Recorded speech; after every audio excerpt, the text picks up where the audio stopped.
You are now tuned in to the excellence of execution, welcoming Paul, DF, and your co-host, Marley. We are back. I'm really excited for this one. Just a couple of Italians at a sit down. The last time me and Mark were sitting at a table was probably at the high school cafeteria. Yeah, it probably was. When did you leave? Grade 10? Did you No, leave? I left before grade 12. So I finished grade 11 and I went to Brazani grade 12. Are you guys the same age? We are. Excellent. Yeah, which we met in elementary school. So you guys are both 35. Yeah, I know. Close. You keep us there, but we're I'm both keeping you born guys in at 85. 85. Yes. I'm keeping you at 35. Yeah, born at 85. So before we dive into like the fun stuff, well, this is fun too. You normally ask how we meet. Some of our longtime guests, so I'll just. How did you guys meet? So I was, Mark's the same height since grade 8. Yeah, Okay, so I let's haven't start with changed. that. I just got wider. No. But he's like 6 feet tall in grade 8. Maybe not that tall, but you were what? You were in your height. 5'10". 5'10". Okay. Yeah. I'm playing power forward, which I shouldn't be. I was just the tallest guy, Fatima. Fatima. He's at St. Margaret Mary. We win our first couple of games, and they're like, we're going up against Margaret Mary in a tournament. I think there's 3 or 4 teams. It was at our school, It right? was. Yeah, I'll never forget. Yeah. And of course you wouldn't forget. It was probably like your highest scoring output. So they're like, you're gonna guard. You're guarding a serious player. Like this kid's dropping points like crazy. And I'm like, okay, but coach, like, you put me center. I'm really not a center. Like I'm literally like a scrappy guy. Jerome Williams, maybe max. Okay. Anyways, we go to Margaret Mary. I can't remember the third team in there. Maybe St. Catherine's of Siena. Yeah, they were in the tournament. So we beat St. Catherine's. And I wish I could have watched Mark play St. Catherine's first, but they go up against us. And he dropped 50 on me. Jeez. I was done. I might as well retire. Yeah, that was the highlight of my basketball career. Right. No, you had more. Yeah, it was the highlight. And then we went to cross together in grade 9. I was his backup. I never played. There's so many names being thrown at me right now. What names? What other names? There's so many like abbreviations. I have no idea. Holy Cross. Holy Cross. From Thornhill. I know. My bad. Holy Cross High School. Okay. I was his backup center. And I barely played because Mark. Oh, you guys ended up going to the same school. Yeah, we went to the same high school after. Yeah. Okay. Grade 9. And so you guys known each other for a long time. I remember we went to a tournament in King City. I know this is kind of off the cusp, but remember we went to Pizza Nova and your jersey was drenched. So that I won't forget because I remember my grandfather died like 2 days before the tournament. Sorry about that. And I remember I changed my number on the jersey. I'll never forget. I changed my number from 23 with tape to 83 because that's how old he was. That's right. And then that was I think I put up like 43 in that. Yeah, you went one off. Game I went off. You went and then off. that was the end of my career after that. No, was it? Yeah, bro, it was the end of my. Do you remember your jersey was drenched and we asked him to put it in the pizza oven? right next door. Yeah, next door to school. I don't want to put them down, but I think they did, and they're probably closed at this point, so it's okay. He dropped 43, and we went for pizza in between games because we made it to we made a run. We didn't win it. We made a run, but we didn't win. Yeah. I think I played 3 minutes that whole tournament. But anyways, you're still part of the team, man. Yeah, guaranteed. Yeah, on the bench. But anyway, so me and Mark, somebody's got to keep it warm. Yeah, we had a lot of good times together. We've known each other for 25 years. Yeah. That's crazy. More, 26. Yeah. So I've been following your journey, obviously, for quite a while. But I do want to dive into a little bit of. I know your father was a very successful real estate agent. God rest his soul. He was a very well liked man. I know my father as well as many others. John Carlo, one of my dad's good friends. They always talk about him. So, and he was very, very big in the community and started a lot of things. Your mom was my English teacher, grade 10. More connections, right? And she joined you now. I saw, right? She did. She had her license back in the day, like probably in the age just to have it when she was a teacher with my dad. And a few years ago, listen, she's not doing much. So my brother got his license. Yes, I saw. She got her license, and now they're together with me on the team, and it's it's amazing. I might get my license too. Keep it in the family. Yeah. You got to change your last name to Salerno. Join the family. You got to join the family. But how did you decide? Were you doing anything before real estate? Like, walk us through your journey. I was doing everything before real estate. Yeah, honestly, I had a landscaping company with with Richard, who was one of my elementary school friends. We did that for 2 seasons. Honestly, I did a lot of stuff. I always felt like I had that entrepreneurial spirit. Tried the route of York University. Did 1 year, didn't like it. Tried Seneca, George Brown, a year, didn't like it. And then I said, I'm getting my real estate license. I always wanted to do it. I tried getting it when I was 18, didn't study, failed miserably, got 37% on my first try. And then after, I guess, once I did the 2 years of college and university, I said, let me do this for real. And I got my license at 20 and Yeah, that was the start of it. And so where did you jump on? Because you had to jump on with a brokerage at that time. So going back, and again, I was telling you about what happened to me. My lungs are a little bit in shambles right now. But going back to how I got into the business, my dad had Euromart Realty, which was previously Salerno Realty from 1970, but he only sold land. So when I got my license, he goes, "You're not coming to work with me. There's nothing for you to do with me. Right. So you're going to go and see one of my good friends, Jack Fusco, over at Royal LePage." First person I sat down with, liked him. My dad obviously told me he's a great guy. And I started my career at Royal LePage I did my first 3 years at Royal LePage. So what I love about that story, I think when people look at you now, again, and I've said this on other episodes, they see where you're at. You failed. So most people after failing would be like, forget it, I'm out. I'm just going to go do whatever.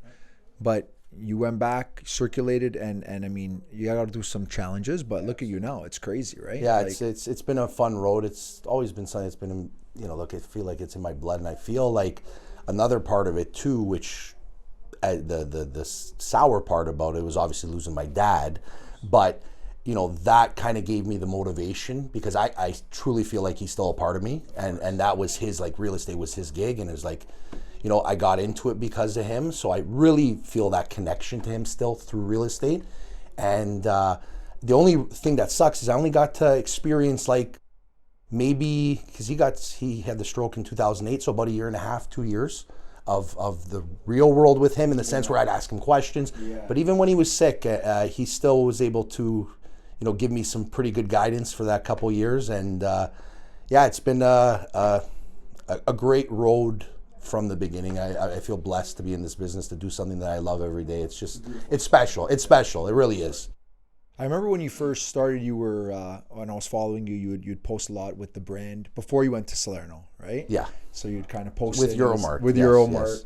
And you guys were at, I think, Rutherford? I first bought the office over at Rutherford in 400. That's right. And we spent about, I want to say it was about 2-3 years there. And then I sold the building there, and I went to work from home. Really? Again, yeah, I went. During COVID type No, thing? no. Like had a work from home office for about 4 years. Is before you started a family? Like, was your eldest born yet? Had my kid. Yeah. So it was work from home. You got to remember, it was just me and a couple people at my brokerage, right? So it was a work from home deal. And then in 2018 is when I rented. This is when I said, let me get a space, maybe just to get a space. And remember when Starbucks was in Kleinburg? Yes, I do. There was a shop behind it, which was Terracotta Home and Gardening, and they were renting out a room above. Just a room. It was maybe 11 by 10 room, but the kicker to it was $5 a month, so it was perfect. I used it maybe only 12 times throughout that year I had it, but the reasoning for it was I got signage on the wall in the parking lot of Starbucks. So I said the 500 alone, even if I never used the office, to have Euromart on the wall right outside Starbucks, it was a no-brainer. So that's started from there, and then I went to another office in Kleinburg. We got something a little bit bigger, and then I got the spot we're at now. So we were in Kleinburg for probably about 8 years. Yep. We're leaving. You're leaving? We're leaving. Oh, big news. Yeah, big news. We're breaking news. We're leaving Kleinburg, and we're going to be heading over down the street off of Weston Road on Roytech. Oh, good so we're for going to you. we're going to be heading there. Probably by July 1st. That's amazing. Yeah, exciting. Everybody's kind of jacked up about it. A little change of scenery. Absolutely. It's gonna be larger nice. Space? Yeah, it's a larger space. You guys are growing. It's not even for the fact of the growing, to be honest. It was kind of, it all happened within 2 days, how this all kind of transpired. And it's a nice unit, faces Weston Road. It's, almost 3 times the space that we had before. We had 1,200 square feet before. So it's just a nice change for us. And I think everyone's excited about being a little bit more centralized. For sure.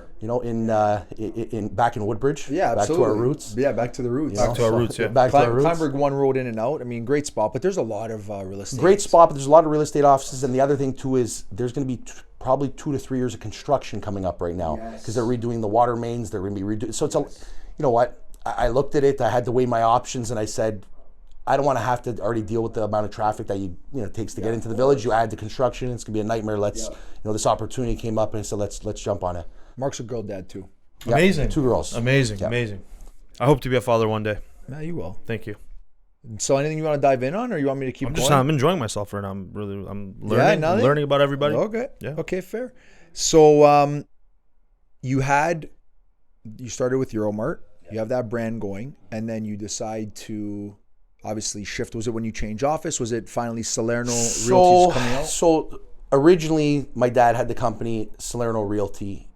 So it was actually called Salerno Real Estate, and I didn't even know that, but it was Salerno Real Estate in 1970 to 1980. He switched it to Euromart in 1980, and then the only reason why I left Royal Page is because when my dad got sick, I didn't want to see the brokerage go to waste. So listen, I was the youngest real estate broker in the Toronto, in all of the youngest broker of record in the Toronto Real Estate Board at the time. I was 24 or 25, and it was a big challenge. Again, working from home, starting with a company that not many people really knew about, and I had to rebrand it back to the residential sector because it was only known primarily from back in the day for land. Because that's what my dad did, yes, right? Yes. So rebranded it. Now the challenge was, as I started, with the Instagram, creating the Salerno Real Estate name and all that stuff, I had two websites. I had SalernoRealEstate.ca and EuromartRealty.ca, and it was like 3-4 years of it trying to brand two websites. And I go, everybody knows me as Salerno anyway. Right. The company used to be called Salerno Real Estate, so I said, when we did the switch of offices onto Kleinberg, I go, you know what? We're doing it. We're switching it over to Salerno Realty Inc. And I just said, let's put it all together in one nutshell, and everybody knows the name anyway, so let's do it. And that was the best decision I think I ever made from the branding perspective, and just for simplicity, to be honest. Yeah, everyone knows you as that anyways, right? Yeah, so it was nice. So that's how that transitioned. And so you are now really into, all of real estate, but do you still dabble in land, or is it just the luxury stuff mainly? No. See, and this is the misconception. People think we only deal with luxury. And I'm like, we have 1-bedroom condos for rent. I don't. I'm just asking the question. No, but to put it out there. I say it because people are scared to call us. They're like, oh, I don't, do you deal with townhouses or condos? Like, if it's real estate, we do everything. I'm not going to tell someone your business is not good because it's a rental or because it's a townhouse or a condo. From the start of my career, I was the guy that just said, if it's real estate in Ontario and I can actually legally service it, I'll do it. I took stuff 4 hours away, when I started. And that was the mentality. And I try to teach that to my team now. It's like, guys, look, as long as you're going to be able to service it properly, let's do it. Let's make it happen. So we do everything. And I want to make that very clear. But yes, we do obviously service a lot of luxury stuff. Our bread and butter is the residential sector. We do dabble in a little bit of pre-con. I only push the pre-con when it's stuff that I really believe. I'm not one of those guys just throwing every pre-con out at the board and just trying to sell it to people. That's not my style. If it's something I would buy, I would recommend it to my clients. And then when it comes to the commercial or land or anything like that, that's more for personal clients. It's not stuff that I'm actively out there trying to market or anything like that. But yeah. And that's what I love. Similar to what you do, he doesn't turn down anything, Mark, right? That's why he's successful. Absolutely. But how many people do we know that are very successful that, that's a small deal, or that's a lease, or that's $100,000 mortgage? I'm not going to touch that. You know what I mean? Like that's give it to me. I'll take it. I know, but I'm saying, and you're like very successful in what you do, right? But a lot of people don't. There's lots of people we speak to that won't do it. So I love that. I love that about you, that you still do that. When did you start growing your team? Because you said you started off with, was it just you and like an admin, and then it was me, just you? Like when I took it over, I was writing in a ledger, like our trade record book, manually. Wow. I didn't even have a computer software, so I was doing every part of the business. And then I got to the point where in 2018 is when I actually started the team, brought a couple people in, and we've always kept it very tight knit. The most I've ever had on my team was 5 members, and that's where we're currently at right now. Done by choice. I'm very blessed because obviously with the growth of the social media, I get a lot of people who look to, hey Mark, are you hiring? Or are you opening for your team? And for me, it's important to be at the table and to be involved in the actual transaction. And I think once you get into the recruiting game, you have to pull yourself away from that, because now your focus is how many realtors can I hire? That's right. Right, and that's not my passion right now. Maybe later in life it'll be, but right now it's not. So I've kept it very tight knit, and we're happy with the way things are working out. So right now it's less of like you hiring agents and obviously you're mentoring them, but it's more of you guys work as a unit. Yeah, we're a unit. Yeah. I have one person who's an independent, just because he's been with me. He's like one of my ride or dies. Been with me since 2009. Yeah. So I've kept, we've kept that as an independent contract in my brokerage. But everybody else who comes in, it will be, it's either they work on the team or then otherwise we don't hire it. And it's been great. My team members are amazing. I'm blessed. Like I said, it's worked out really well for us. So yeah, one goal. You guys are all working towards the same thing. Absolutely. what advice would you give to those that are, there's a lot in the industry that are busy that don't want to bring on help either because of control or they think that is like, do you think there's a certain point that you got to hit? It's very difficult. Like I burned myself out. I'll be honest. There was a point where I remember I was sitting at my desk and like my hands were shaking and I was like, just that's the best feeling. That's the best feeling. That's the best feeling. I was meant, and I shake them. And I had team members at the time. Yeah. It was very difficult for me to be able to give away the control aspect because I'm such a person that needs to get my hands on everything, and just because I like to be in control. It's just the way even it is. Even the admin right? stuff, like not the admin stuff. Yeah, no, that stuff I delegated. Probably 5, 6, 7 years ago. Good. Yeah, but in regards to listings, there's times where it's like I had 30 listings on the market, running it solo, and it's a lot of conversations. It's a lot of it's a lot of work, and over the last couple of years, I've kind of pulled back to say, let's get the team more involved because they're capable to do so, and for me, time is worth more than money. Yeah, I'll be honest. It's as you see, life goes on and it goes so quick. Like you said, we were talking about yesterday. We were 15 years old. We're almost 40 now, right? So for me, time's a very valuable thing to me. I value it a lot, and obviously, I have a family now, and I got 2 girls, turning 7 and 10 this summer. So for me, I want to spend some time with them, especially in the summer. It's important because there was a lot of time that I didn't spend in the early days, right? So it's like that's something I think for people that are looking to grow, get into being able to bring in the right people. It's not about bringing in a lot of people; it's about bringing in the right people. And there's going to be trial and error. Some people are going to work, some aren't. And between administrators or between team members, it's part of it's part of the whole process. For sure. I want to dive into brand awareness and social, but I was going to say, as you talked about family and not spending that time, I can only really touch upon, I'm sure you'll agree, how important having that spouse that support that knows you're grinding. Yeah. And knows what it takes. And she, my wife Daniela, she's amazing. She's the reason why I'm as successful as I am, because she never ever was one of those people that was like, harping on me for don't take that call, we're at dinner. Yeah, and it's bad. It sucks, man. I know, it's bad. Because listen, I'm so guilty of it. Like, especially with the whole social side. Like, I've over the last little bit pulled away from like being so like out of control with it. Yeah. I still run my own account, but before I was like, gotta get this post up, gotta get up at this time, even if we're out at dinner. It's like, you're doing these things. Becomes addictive, but you're also so regimented in your strategy too, right? So it's like, and it's on your mind. That's why you're so successful, because something's on your mind, you got to get it done. Yeah. That's where I am too. It's not, or it weighs on you. Yeah, but I think having that significant other that supports you is everything. It's everything. So it's really nice to be able to have that person in my life. Oh, for sure. Danny, I want you to dive in here, man. I know you're enjoying, but I'm having the best time right now. You're gonna wait for the fitness journey to jump in? Whatever. I'm here for the ride. I'm a passenger on your rocket ship. So Dan's not a big social guy. Okay. Zero social. Okay. LinkedIn, and you do a podcast. So it's some. He doesn't want to say it is, but and he's top 10 in Canada, like performer wise, and obviously he's a leader and a big part of this company. But what I wanted to say to you was. My first point is you're probably the most, in terms of social, I feel like most hacked guy ever. His account's always, really? Well, not more recently, honestly, but over, I'd say probably about 3-4 years ago, it was a lot, right? It was bad. Listen, there's still a lot of fake accounts. Yeah. And like people make an account with your name? With his picture. Just even the other day, and the worst part is they're catfishing women, not to say Mark, you're a good looking guy, let's be honest. No. But catfishing means you don't know who's behind the computer. Is that when they're pretending to be me. They're pretending to be you, but they end up looking like me behind the screen. I don't know who they look like, but bro. Don't make him laugh. His lungs are, you're not a bad looking guy. To the point where we've had people, when they realize what's going on, call the office, and the thing that breaks me, it hurts the most, is like getting scammed for real money. Oh, shit. Wow. Like we're talking like one lady called the office and said she gave some guy like $300,000-$400,000. For what? Because again, you don't gotta without getting into the whole deal, but these are professional scam artists who take my phone. So like if you go on TikTok and type in Salerno Realty or anything Salerno Realty or try to spell it out, I've probably blocked 300 accounts.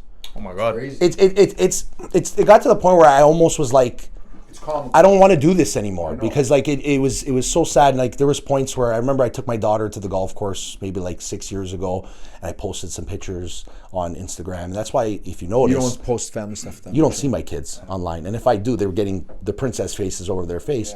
Because what they would do is, specifically for that day, they took the photo, someone created a fake account, they'll say that my wife is dead.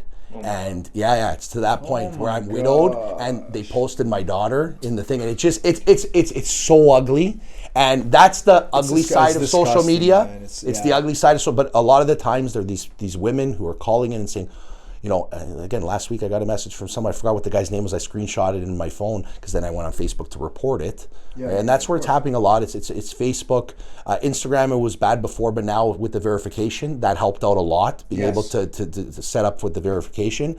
But it still goes on. It's sad. That's why I try to, you know, wear my branded stuff. But certain people, when you see, like, if they're posting something that says Salerno on it, and the guy's name is Jimmy Jones or whatever, they put two and two together. Obviously, there's no fault to the person who's falling for it, but it's a really horrible situation, and I hate it. Now, for sure, you're not going on social. Well, I was never going regardless. I didn't know that these kinds of things were happening, but I know that it affects a lot of people more negatively than it does positively, and I find that you can live a very fulfilled life while not being on it, and I want to preach that with the way the world is continuing to evolve in that capacity, but I'm really happy it's helped you. I'll tell you something. If it wasn't for my business, I wouldn't be on social media. And I could say that very clearly. It's just what I've evolved it into now. It would be very difficult for me to pull it away because I feel it adds value not only for my own business, but for my clients. You know, if I can give that exposure to them, I'm going to do it. But that's why you see I keep it very, before when I started the account, it was very business, 100% business.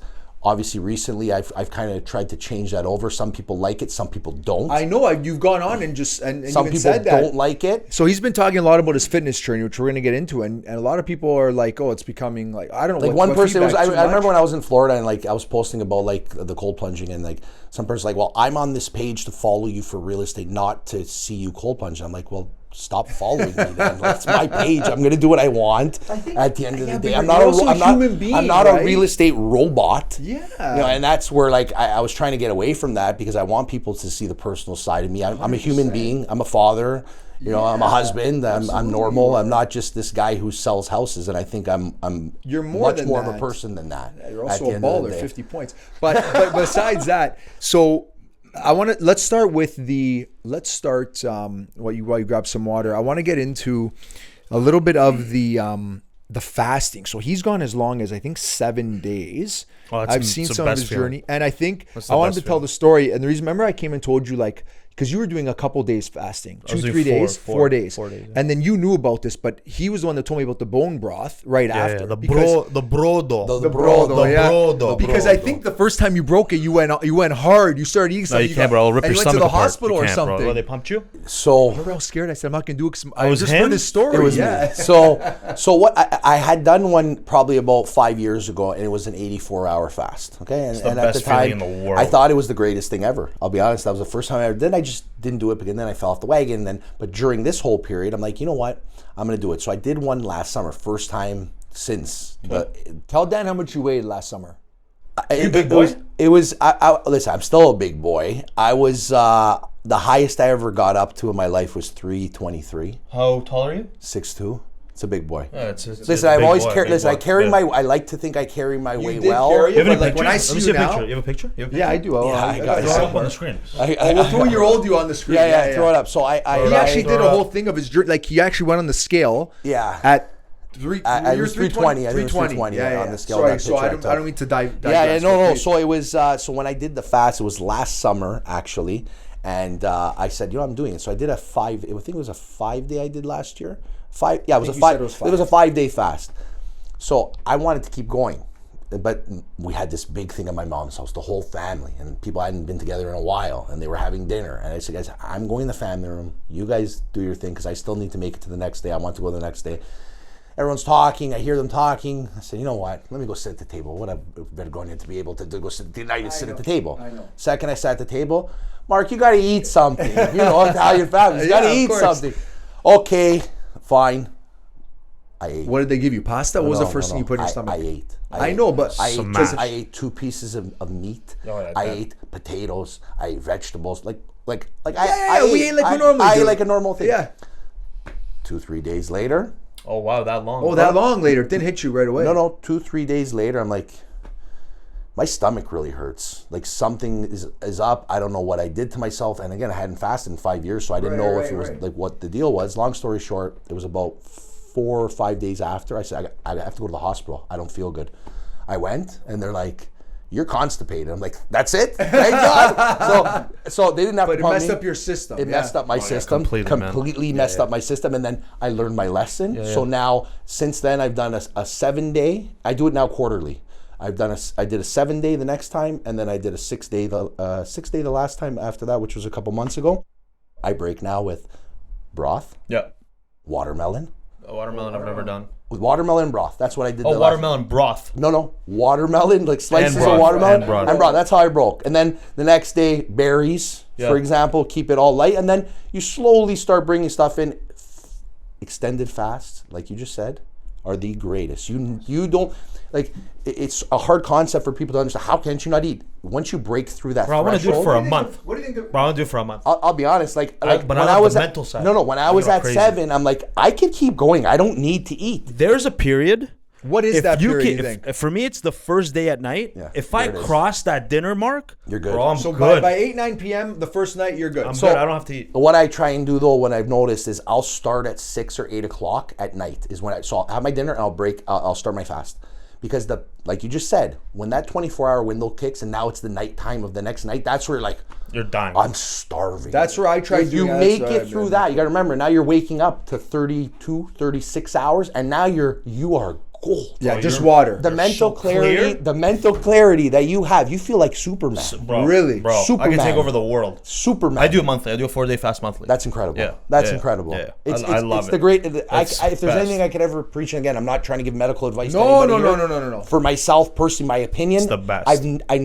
The best I've ever felt in my life is when I'm fasting. Me too. It's unreal. You heard it here. Yes. I can't wait to feel that clarity. Dude, it's the I'm going to best. do it. No, it's I really can work like a intense. horse. Yeah. See, because my fear is that I've heard both of you say the cold plunge, and you get this like euphoria in the cold plunge. I got pneumonia. You got to buy into it. You got to buy into it. Cold plunge. I got pneumonia. Yeah, but I like the mental side of things. For me, it's the mental side. That's what got me going. Yeah. With like the I'm cold sitting in plunge. that cold plunge. Like you're not gonna take me down. I'm having conversations with myself. Me too. Oh, like legitimately, like talking to myself in the cold plunge. Me too. I went for my longest cold plunge, and they were getting mad at me at other ship. It was like 7 or 8 minutes. That's wild. But they were like, you got to get out because now your body temperature is heating up the pool. You got to be careful. Like at a certain temperature, like I think when it was in Florida, because it was like midday when I went, so the tubs weren't as cold. They were at like 48, 49. I did like 7 minutes. Yeah, it's the best. My typical, when it's at 39, 38, 37, I do 3 minutes. That's my Mendoza line. I love it. Get out, and it's just... Mendoza line like from Mighty Ducks? I don't know. I just like using that line because he couldn't stop. I don't like it I don't like doing like the 30 and 30 out, 30 and 30. I'd rather just sit and just chill. No, I do 3 minutes. Yeah, I like that. 3 minutes Every day you're doing it? Every day. Morning? And I do it first thing. I used to do it after workouts, and I was like, don't do that after workout. It kills your workout. They say it. If you do research on it, if you do it after your workout, for your muscles, it hurts the muscle growth. So I started doing mornings. So now I do it. It's the start of my day. Well, good thing I don't work out. So I just do Oh, you work out. Nah. You've been working out with a trainer. And so you also do it in the lake, right? Is that this was the first year I did it in the lake. Yeah, I cut the ice open. Nice. I went in and like the snowshoes or anything, or barefoot? So I like wearing the water shoes. You have to, right? The water have tapinis. to. I wear them because I don't like the feel of the ground underneath more than anything. But what I noticed is the third time I did in the lake, I bought these thermal gloves, like they're like, because that's where you get the coldest. Your hands start freezing because like you're sitting in there. No, like there was a couple of times where I went inside and I literally thought I had frostbite. Oh, big time. So I'm toes and fingers. Oh, bad. So once I did that, like butter. But the coldest plunge I ever had is when I got back from Florida. My tub was, like, I keep it outside. I don't put it in the garage because I like the outdoor elements. My tub had about maybe 8 inches of ice, and the side walls and the base of it had like 2 inches. So it was an ice cube. To break it took me 10 minutes. That was the coldest plunge I ever took in my life because you're just sitting. How good did you feel? insanely good. See, like, I don't That's think where I'm at. I need my brain melting out of my face. Insanely good. Like, you know what people would be like, oh, you're like, I don't think, like, I actually admire, I wish I could do it. Can I tell a very quick story? Please. Of course, man. On the way here, one of my longtime friends I've known since we were kids calls me. She's like, Mark, I have the funniest story to tell you. I'm like, tell me. She goes, I was just at Longo's buying fruit for tonight. And some other lady was buying fruit, and I hear her on the phone. And she's talking to somebody, and she goes, yeah, so I've been doing these cold plunges now because I follow this broker, Mark Salerno, who does cold plunges. And she's laughing to herself because she knows me. So then after, she gets off the phone, she looks at her, she goes, you gotta do cold plunges. Do you follow Mark Salerno? And she's like, he's a very, like, I'm going to his house for dinner tonight. He's a very dear family friend of mine. And she goes, I've started this health journey. And the reason why I want to tell this story, because again, everybody, I always think of myself like, I'm the realtor, I'm that guy. When people talk to me about, like, now, like, being inspirational about fitness, dude, it's the craziest thing ever. It's like at the airport, I was going through, just after I went through customs, one of the girls that works there, she's like, hey, I follow you. Because usually the line is, you're that real estate guy. Right. Like, that's what the line I'll get when they see me. She's like, I follow you because of your fitness journey. I'm like, blown away, because I don't look at that. That's not something I think about. Absolutely. You didn't do it for that. You went in with the right purposes. Like, it's wild to think that people, like, you know, I get messages and stuff like that, but I just want to throw that out there. Like, I'm so grateful for just in general, to people, if you can affect anybody's life in any way, it's amazing. But to think about it from that standpoint, it's just crazy. From where you came from to that gives people inspiration to see that it's real. Like, it's hard work. I'm inspired. Like, I see you at the gym every day. I come up to you and say, dude, you look good. Like, Lifetime? Yeah. Like, I know you've always looked like, but I remember you from in between. I didn't know you at your biggest, but again, or not that I knew you, but I didn't see you. But still, like, you're there, you're pumping. But the journey to say that, like you said earlier today, you can't expect change by doing the same thing over and over again. So go ahead. I was gonna say, it's the first time in my life that I've taken my fitness for real. Like, I'll be honest, I've done fad diets, 60 days, drop 40 pounds, feel good, and all of a sudden be back up. The last 20 years, guys, it's been 250, 320, 270, 310, and just like this yo-yo every year. Which mark are you getting? Like, you getting the heavy mark or the guy that looks okay? And when that video I posted online, it was New Year's night. We got back from New Year's. I looked at myself in the mirror and I said, F you. I literally, I took it out of the video, but I went like this to myself and I said, dude, this is over. Stop this. Create a lifestyle for yourself. Stop this fad stuff. And I genuinely got to the point where now it's like, I'm addicted. I love it. The thing was prioritizing, because remember how I was saying before, work. Yeah. My days are blocked off. You see me. I'm at the gym. I get there usually 9 o'clock, up to 12 o'clock. My office knows Mark's doing his thing, because I need to take care of myself before everything else. Not to say I can't get on the phone, answer emails, do all the stuff. You're on the phone, but I don't do my email. I try not to take morning appointments, because that's my time. Because I realize going to the gym at 5 o'clock I can't do it. It's not for me. It's not what I do. You're still doing calls. I come up to you, Mark, you're on the call? No. And I say, what's up? You know, like, it's the same thing. Yeah. It's like when I it's work. important. You're taking calls, but no, you're there. You're showing up. And but you're a strong mental guy to begin with. But that's crazy. Yeah. You were going to say something. Sorry, I cut you off. can't remember. My bad. Oh, I'm so sorry. When'd you start your journey? I started, so I didn't. It was January 2023? 2020, February 2023, sat with someone. I was only training 1 day a week on Thursdays at 6 a.m. And it was more of an accountability thing to say, you can do this. It's very uncomfortable to have to go to the train with a personal trainer 1 day a week. Right. It wasn't even the training, it was the eating. I was logging all my meals. I didn't start working out like on MyFitnessPal. Yeah. Like, literally anything I put in my mouth, I put in the app, because I'd want to see where I'm at with calories and stuff like that. Yeah. I didn't start working out until the end of October or November, like for real working out 5-6 days a week. So I've been working out now for about 6-7 months of actual working out, and that's where I'm starting to see actually the difference of things. But I had lost the first 40 pounds just eating well. Yeah. No, it's an incredible journey. It's very, very 1,000%. It's rewarding. It's rewarding. Look, you know what? Like, to keep it real, when you don't feel good, you don't want to see people. I'll tell you right now, if I was still that same old Mark, I wouldn't be sitting here with you guys. No, I wouldn't, because it's just, you don't feel like, and it affects work, it affects life. You don't want to be around people because you don't feel good about yourself.